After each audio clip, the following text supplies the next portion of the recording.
கர்த்தர் நல்லவர். ஆமென். எபேசியர் 5வது அதிகாரம் 22வது வசனம் 23வது வசனம் நான் வாசிக்கிறேன்.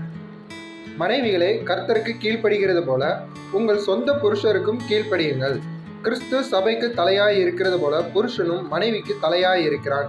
அவரே சரீரத்திற்கும் இரட்சகராய் இருக்கிறார். இங்கே மனைவிகளை குறித்து எழுதப்பட்டிருக்கிற வார்த்தை தான் இது. உங்கள் கணவன் தான் உங்களுக்கு பொறுப்பாக தேவனால் நியமிக்கப்பட்டு இருக்கிறார்.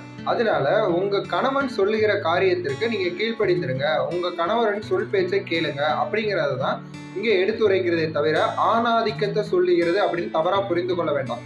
எதுக்காக கீழ்ப்படுத்திருங்கள் சொல்லுகிறது அப்படின்னு பார்த்தோம்னா, ஆணுக்கும் பெண்ணுக்கும் ஒரு விதத்துல வித்தியாசம் இருக்கு. ஆண் அறிவுபூர்வமா எந்த ஒரு காரியமா இருந்தாலும் யோசிப்பார். ஆனா பெண் என்பவள் தன்னுடைய உணர்ச்சிகளின் அடிப்படையில், அதாவது ஃபீலிங் அடிப்படையில தான் ஒரு முடிவு எடுக்கக்கூடியவங்களா இருக்கிறாங்க. ஒரு முக்கியமான சிச்சுவேஷன் வரும்பொழுது அவங்க தங்களுக்குள்ள இருந்து வெளிப்படுகிற அந்த ஃபீலிங்கின் அடிப்படையில தான் முடிவை சூஸ் பண்ணுகிறவங்களா இருக்கிறாங்க.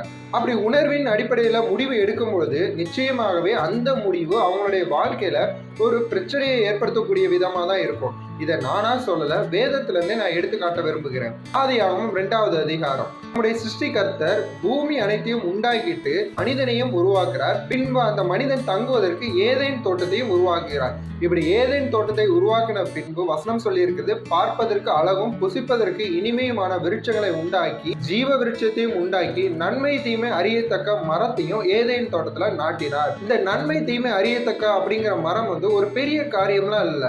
தேவன் அண்ட சராசரங்களையும் மனிதனே ஆண்டு கொள்ளட்டும் அப்படின்னு சொல்லுகிறாரு. ஆனா மரத்தின் கனியை மட்டும் மனிதனுக்கு விலக்கி வைக்கிறார். ஏன் அப்படின்னா அவன் கீழ்ப்படுகிறானா அப்படிங்கிறத பார்ப்பதற்காக மட்டுமே தவிர வேற எந்த ஒரு காரியமும் இல்லை. மனிதன் தனிமையா இருக்கிறது நல்லதில்லைன்னு மனுஷியை ஏற்படுத்துகிறார். இப்ப அந்த ஏதேன் தோட்டத்துல ஆதாமும் ஏவாள் வசித்து கொண்டே இருக்கிறாங்க. அவங்களோட பணி என்னன்னு கேட்டா அந்த ஏதேன் தோட்டத்தை பண்படுத்துகிற வேலையில நிச்சயமாகவே அந்த நன்மை தீமை அறியத்தக்க மரத்தை குறித்து ஆதாம் ஏவாளுக்கு சொல்லியிருப்பாங்க, இந்த ஒரு மரம் மட்டும் நமக்கு தேவன் விலக்கி வைத்திருக்கிறார் அப்படின்னு. இந்த நேரத்துலதான் பிசாசு ஸ்திரியை, அதாவது ஏவாளை வஞ்சிக்கிறான். ஏன் அப்படின்னா நான் சொன்ன முதல் ரீசன் தான்.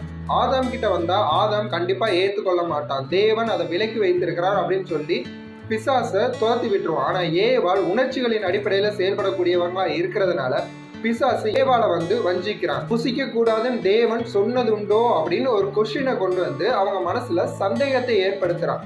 இங்க ஏவாள் கிட்ட தேவன் நேரடியா சொல்லலாம். ஏவாள் தன் கணவனாகிய ஆதாமுடைய பேச்சுக்கு கீழ்ப்படிந்திருந்தாங்கன்னா பிசாசினால் வஞ்சிக்கப்படாம இருந்திருப்பாங்க. ஆனா ஆதாமின் வார்த்தைக்கு ஏவாள் கீழ்ப்படியாததுனால தன்னுடைய சுய இச்சையின் அடிப்படையில பிசாசினால் வஞ்சிக்கப்படுகிறாங்க. ஒரு தவறான முடிவை எடுத்து அந்த மரத்தின் கனியை பிடுங்கி சாப்பிட்றாங்க.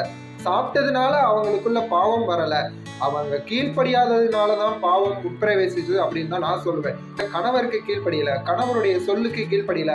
2வதாக தேவன் அந்த நன்மை தீமை அறியத்தக்க மரத்தை நாட்டினதுக்கு காரணமே இந்நாள் உருவாக்கப்பட்ட என் ஜனங்கள் என்னுடைய வார்த்தைக்கு கீழ்ப்படுகிறாங்களா அப்படிங்கிறதுக்காக மட்டும்தான் அந்த நன்மை தீமை அறியத்தக்க மரமா இருந்திருக்கும் நான் விசுவாசிக்கிறேன். கீழ்ப்படிதல் அப்படிங்கிறது மனிதனாகிய ஒவ்வொருவருடைய வாழ்க்கையிலும் மிக முக்கியமானதா இருக்கிறது.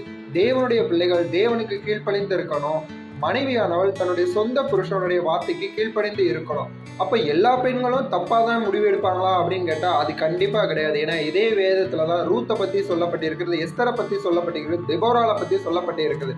நான் எல்லாரும் தப்புன்னு சொல்லலாம். உணர்ச்சிகளின் அடிப்படையில முடிவு எடுக்கிறதுனால அந்த முடிவு தவறான நிலையில நம்மளை கொண்டு போய் நிறுத்துறோம் அப்படிங்கிறத நான் எடுத்துக்கூட விரும்புகிறேன். கீழ்ப்படிந்து இருக்கணும் அப்படிங்கிற வார்த்தை நான் சொல்ற காரியம் இல்ல, தேவனே சொன்ன காரியமா இருக்குது. தேவன் சொல்லி இருக்கிற இந்த வார்த்தையை விசுவாசிங்க, கணவனுக்கு கீழ்ப்படிந்திருங்கள். தேவனுடைய பரிபூர்ண ஆசீர்வாதத்தினால் உங்கள் குடும்பம் கட்டப்பட்டிருக்கும். புத்தியுள்ள ஸ்திரீ தன் குடும்பத்தை கட்டுகிறாள் அப்படின்னு சொல்லப்பட்டிருக்கிறதுல இதுவும் தேவனுடைய ஆசீர்வாதமான வார்த்தை தான்.